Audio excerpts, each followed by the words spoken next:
Hello friends, આજે આપણે બનાવીશું મેથીના ગોટા। તો એની સામગ્રીઓ આપણે જોઈ લેશું। મેં અડધું બાઉલ મેથી લીધી છે, હિંગ લીધી છે, મીઠું લીધું છે, અજમા લીધા છે, મરી લીધું છે, સોડા લીધા છે, અડધું લીંબુ લીધું છે અને બાઉલ એક ચણાનો લોટ લીધો છે। આ મેથી છે એમાં આપણે સ્વાદ પ્રમાણે મીઠું નાખીશું, અડધી ચમચી અજમા નાખીશું,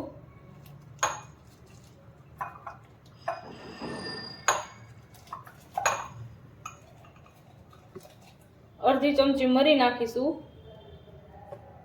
અડધી ચમચી હિંગ નાખીશું, પોણી ચમચી સોડા છે, આ અડધો લીંબુનો રસ છે એ આપણે આમાં નીચવી દેશું।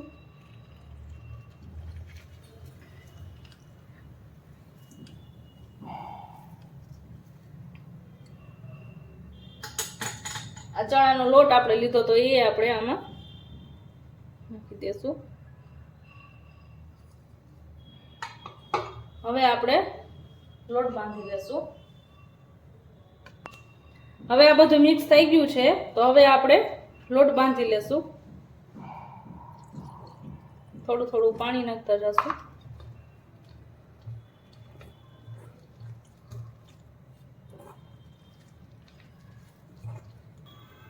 હવે આપણો લોટ બંધાઈને રેડી થઈ ગયો છે। તમે જોઈ શકો છો કે આ રીતનું બેટર રાખવાનું છે આપણે। તમે જોઈ શકો છો કે આપણું તેલ આવી ગયું છે તો હવે આપણે મેથીના ગોટા પાડીશું।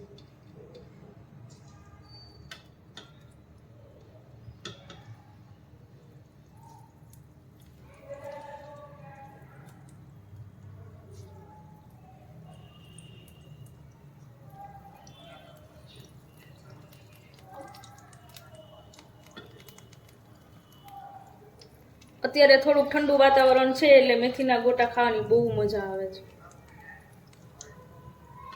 ત્યારે મેથી પણ સરસ આવતી હોય।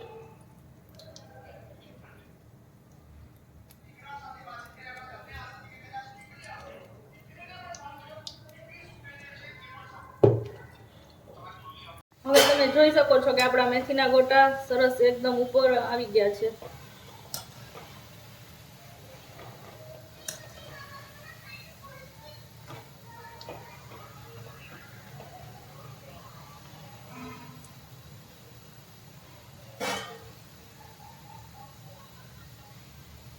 તમે આ રીતે એકવાર મારી રેસીપી ટ્રાય કરશો તો સરસ રીતે જારીવાળા અને એકદમ ગોટા બનશે।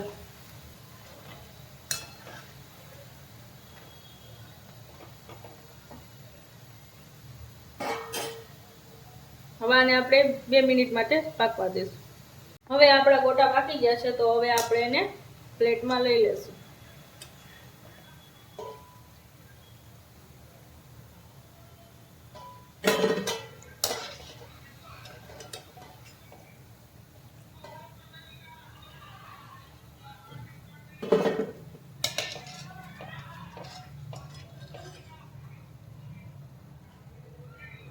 તો તૈયાર છે મેથીના ગોટા। એની સાથે ખજૂર આંબલીની ચટણી અને તરેલા મરચાં। જો તમને મારી રેસીપી પસંદ આવી હોય તો લાઈક કરજો, શેર કરજો અને સબસ્ક્રાઈબ કરજો।